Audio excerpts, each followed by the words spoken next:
ஒரே நாள்லே மைசூரை சுற்றி பார்க்கலாமா அப்படின்னு நினச்சா கண்டிப்பாக சுற்றி பார்க்கலாங்க. ஆனால் சாட்டர்டே சண்டே மட்டும் போயிடாதீங்க. நாங்கள் அப்படி தான் போய் மாட்டிக்கிட்டேன். சனிக்கிழமையில் போய் மாட்டிக்கிட்டேன், அதுவும் அமாவாசையில் போய் மாட்டிக்கிட்டேன். அதனால் சாமுண்டீஸ்வரி கோயில் உள்ளே போகவே முடியலை. இவங்கள்ட்ட பார்த்திங்கன்னா நாங்கள் வந்து ரயில்வே ஸ்டேஷனில் பஸ் ஸ்டாண்டுக்கு வர்றதுக்காண்டி ஒரு ஆட்டோக்காரை பிடிச்சோம்.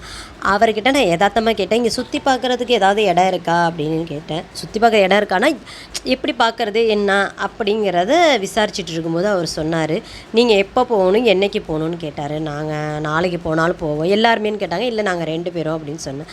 அப்படின்னா நீங்கள் ஒன்று பண்ணுங்கள், இந்த ஃபோன் நம்பரை வச்சுக்கோங்க, எனக்கு காலையில் கால் பண்ணுங்கள் அப்படின்னாரு.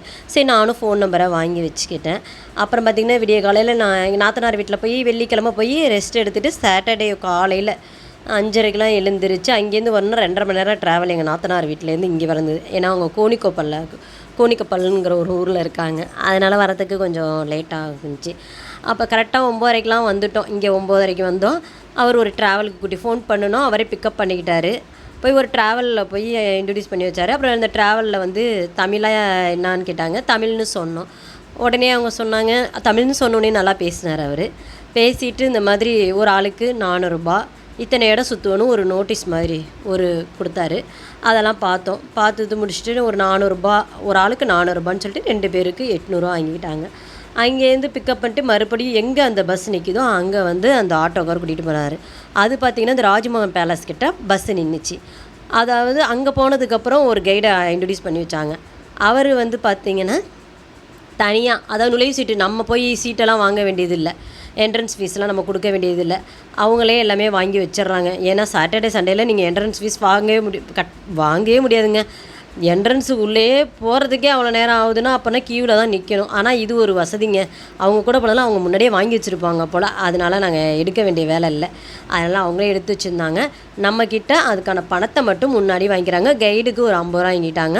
சுற்றி அந்த நுழைவுச்சீட்டுக்கு ஒரு 500 ரூபா வாங்கிட்டாங்க. எல்லா இடத்துக்குமே இப்போ பார்த்திங்கன்னா பேலஸ்க்கு 150 ரூபா, ஜூ பார்க்குறதுக்கு 120 ரூபா, இன்னொரு இதுக்கு 100 ரூபா, பிருந்தாவனத்துக்கு அப்படின்னு சொல்லி தனித்தனியாக இருக்குது. அதுக்கெல்லாம் நம்ம தான் காசு கட்டணும். ஆனால் அவங்க வந்து இதுக்கு சேர்த்து நம்மக்கிட்டே வாங்கிக்கிறாங்க. அது ஒரு வசதியாக இருந்துச்சு. ஃபஸ்ட்டு ராஜ்மோகன் பேலஸை பார்த்துட்டு ஷாப்பிங் மாதிரி ஒரு 20 நிமிஷம் கொண்டு போய் கோஆப்டெக்ஸ் மாதிரி காமிச்சாங்க. அங்கேயும் பார்த்துட்டு அதுக்கப்புறம் திரும்ப வந்து ஜூக்கு கூட்டிகிட்டு போனாங்க. இதில் ஒரு பெனிஃபிட்னா, நம்ம இப்போ கோயிலுக்கெல்லாம் போகணும், மற்ற இப்போ ஜூக்கு வந்து செப்பல் போட்டு போகலாம், பாக்கி எல்லா இடத்துக்குமே செப்பல் யூஸ் பண்ணக்கூடாதுங்க. அதுக்கு பதிலாக நம்ம இதிலே விட்டுட்டு போயிடணும், வண்டியிலே விட்டுட்டு போயிடணும். இப்போ கோயிலுக்கெலாம் போனால் நம்ம வண்டியில் தான் விடணும், உள்ளே போகிறதுக்கு அலோடு கிடையாது. பேலஸ்லாம் செப்பலுக்கு அலோடு கிடையாது. அந்த செப்பலை வாங்குறதுக்கே அவ்வளோ கூட்டம் நிற்கிதுங்க. அப்புறம் பார்த்திங்கன்னா லஞ்சு பார்த்திங்கன்னா ஒரு இடத்துல விட்றாங்கங்க. அது உண்மையிலே சாப்பாடு சத்தியமாக நல்லாவே இல்லைங்க. 150 ரூபா நல்லாவே இல்லை. கூட சாதம் 2 சப்பாத்தியை வச்சுட்டு 150 மேற்கொண்டு வாங்கணுன்னா அதுக்கு வந்து நம்ம பைசா கொடுக்கணும் 70 ரூபா அப்படின்னாங்க. ஆனால் அந்த ஹோட்டல் விஷயத்தில் எங்களுக்கு சாட்டிஸ்ஃபேக்ஷன் இல்லை. ஆனால் பாக்கி எல்லா இடத்தையும் கரெக்டான டயத்துக்கு கரெக்டாக கொண்டு வந்து சுற்றி காமிச்சிட்றாங்கங்க. நம்ம இருக்கிற ஹோட்டலில் தங்கியிருந்தால் அந்த இடத்துல கொண்டு வந்து விட்றாங்க. நல்ல ஒரு பெனிஃபிட்டாக இருக்குது.